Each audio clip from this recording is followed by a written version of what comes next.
On the news tonight, World Health Organization select Nigeria as one of African countries to fix the main vaccine technology. Nigerian youth urges to imbibe the virtues of honesty, perseverance, and hard working to guarantee lasting wealth. Good evening, thanks for joining us. This is the news on the hour of 7 from your NTA Heritage Station. I am Eretomaiwa Ifelua. Now, the news in details. Nigeria has been selected as one of the 6 African countries to fix the main vaccine technology.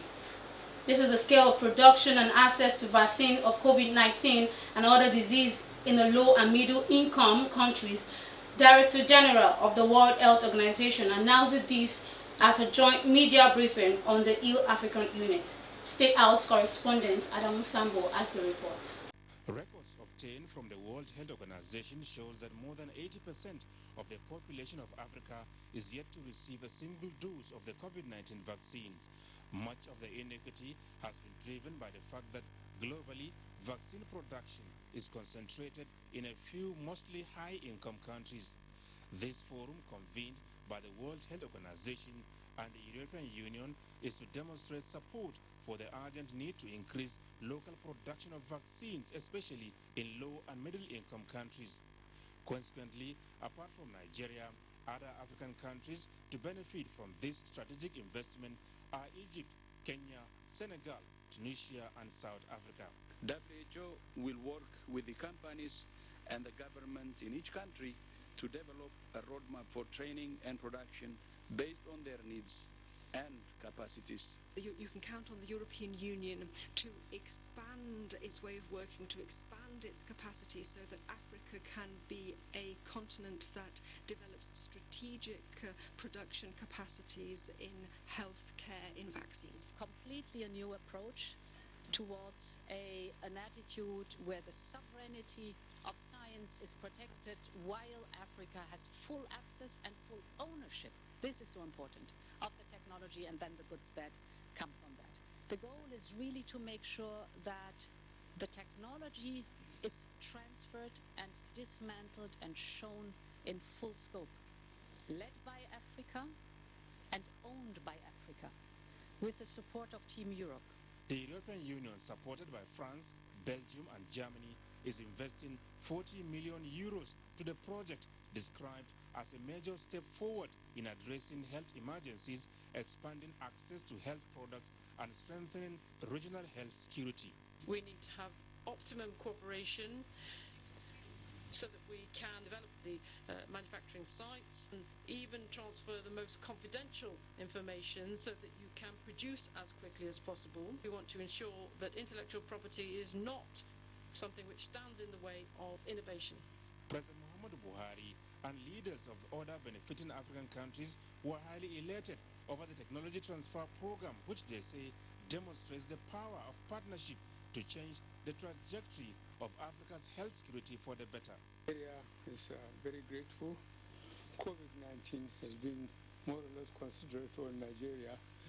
The figures that show are quite low for those infected, and we express our gratitude to the President of France especially for giving us a lot of the COVID vaccines, which we try very hard to make sure that the rural areas that are far and wide are reached, and we are very pleased that the amount of work being done is quite satisfactory.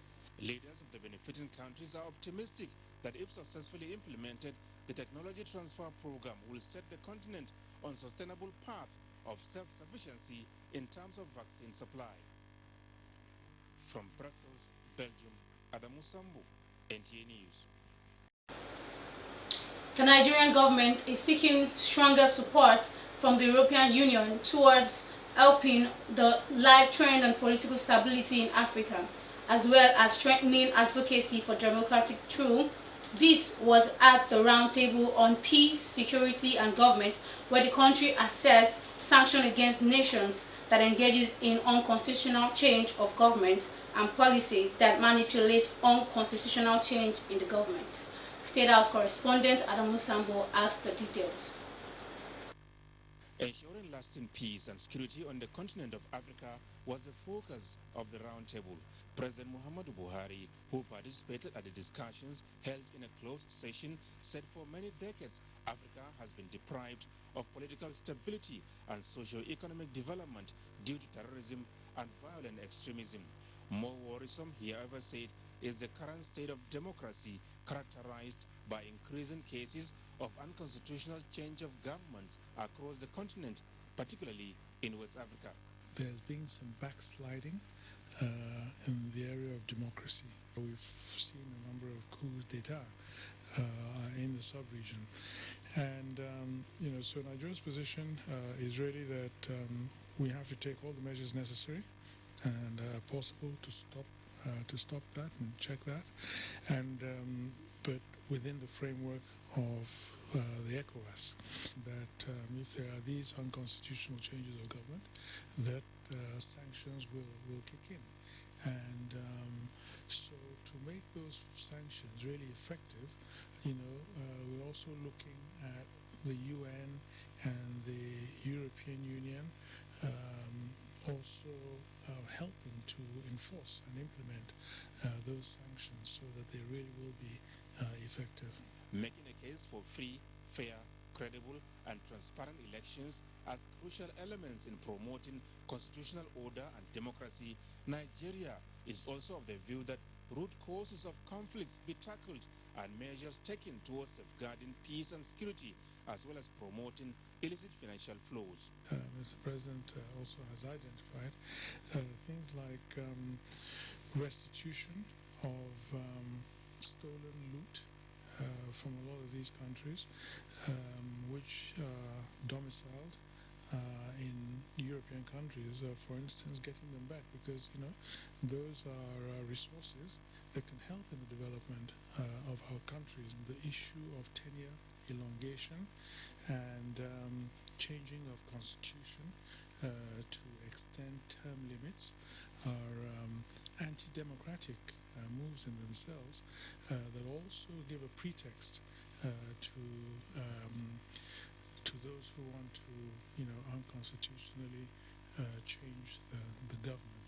Other participants harp on the need for increased EU support for African peace operations by way of strengthening practical cooperation, strategic EU-European Union engagement, and joint decision-making on all aspects of security, enhancing the rule of law and promoting human rights. From Brussels, Belgium, Adamu Sambu, NTA News. The news continues after this short message. Do stay with us. Fake news which is shared for malicious purposes is a danger to our peace and security in Nigeria. Misinformation as fake news is a serious threat to our hard-earned democracy and promotes hatred and misunderstanding between our communities. We are all responsible for stopping the spread of fake news in its tracks. So, always check the source and credibility of any news item. Say no to fake news. This message is brought to you by the Federal Ministry of Information. Welcome back. When the construction building on the General Road Ikoyi collapsed on November 1st, 2021, it left two other buildings acting on the recommendation of the panel inquiry sector to investigate the incident. The Lagos State government, in a wild paper, have resolved to demolish the two uncompleted buildings. Adeniji Taiwo has the report.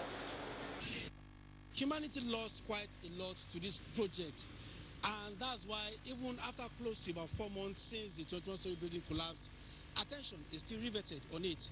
A Lagos State government white paper on Toyin Ayinde-led panel of inquiries report is already out, and 26 out of 28 recommendations in that report have been accepted by the Lagos State government. One of the recommendations is basically about the fate of these two buildings still standing, as it has been recommended that it be pulled down and the developer be prosecuted. A lot of Nigerians that I've spoken to here today tend to agree with the position of the state government. Once an integrity test is conducted and it reveals that it cannot stand on its own, then it needs to go down. If not so, that same tragedy that happened some time ago, it will repeat itself.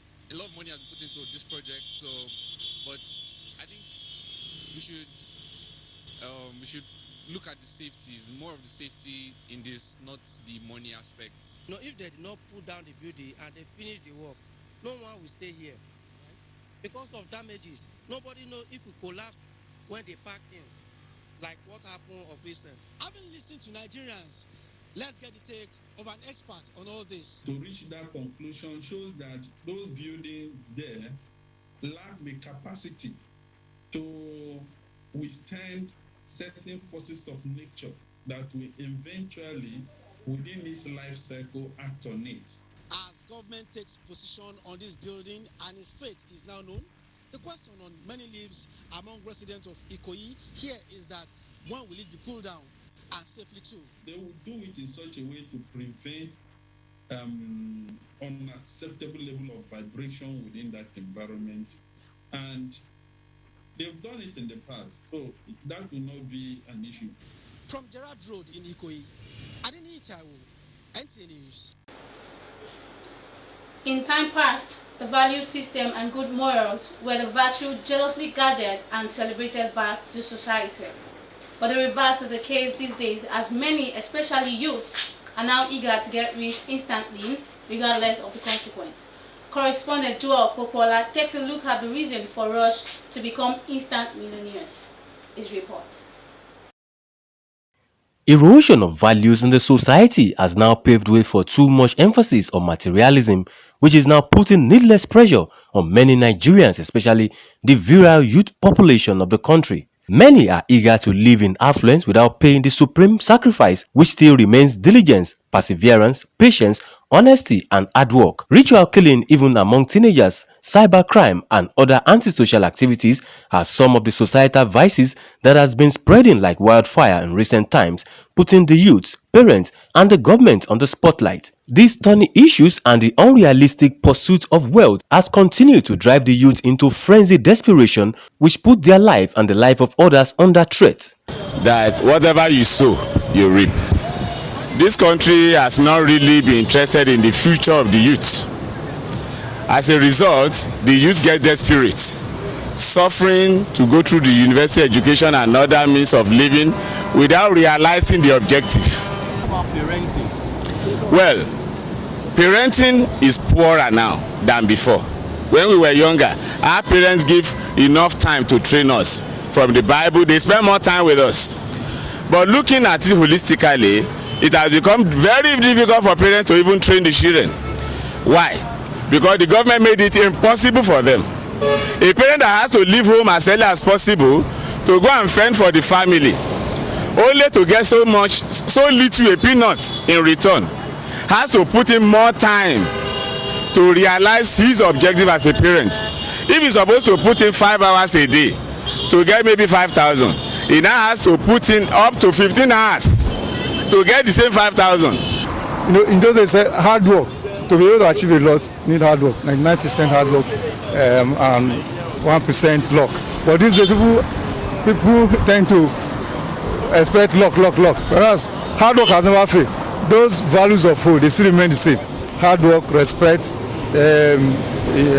honesty, diligence, perseverance. So I think those are part of. And then again, you see people flaunting wealth. See people, you see them today, you see them and tomorrow you just see, you see wealth smelling around them. You understand? And nobody questions such. Virtually all human beings are potential criminals.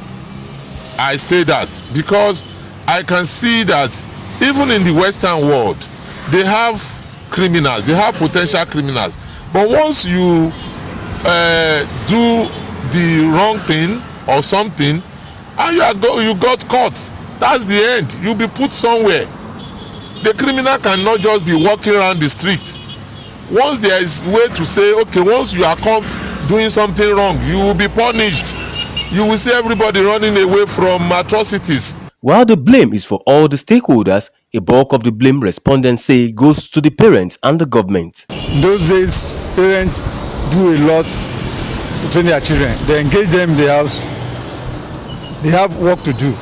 In fact, these days in society, children, they wake up in the morning, maybe before the day, in the evening, they watch television over the night, they won't sleep. They wake up in the morning, the parents are gone, they've gone to work, they are not engaged, they are not given assignment to do. So an idle hand, they say, is the devil's workshop. Then institutional, some government policies, they just import policies from other parts of the world, from other nations. We have a culture, we have traditions here. We just import culture here. They said like secondary school children, don't touch them, don't beat them. Whereas they say no corporal punishment. Why are we always celebrating riches? People we don't know their source of wealth and so many other things. And this actually could be the cause, because I am sure that if there is a way we can curb how people are celebrated, how people are welcomed into society, into the community, into the church, into the mosques, and so on, it can put a stop to it. The consensus is for government to uplift the minimum standard of living, create jobs, and make adequate plan for the youth to safeguard the future of the nation. In Ijebu Ode, Joel Bukbola, NTA News. And that does it on the news tonight. But before we go, let's take a look at the major stories. World Health Organization has selected Nigeria as one of the African countries to fix the main vaccine technology. Also, Nigerian youth urged to imbibe the virtues of honesty, perseverance, and hard work to guarantee lasting wealth. And that's it on the news tonight. I am Mayowa Ereton, and the Yoruba News translation comes up immediately with Ajibola Abiodun.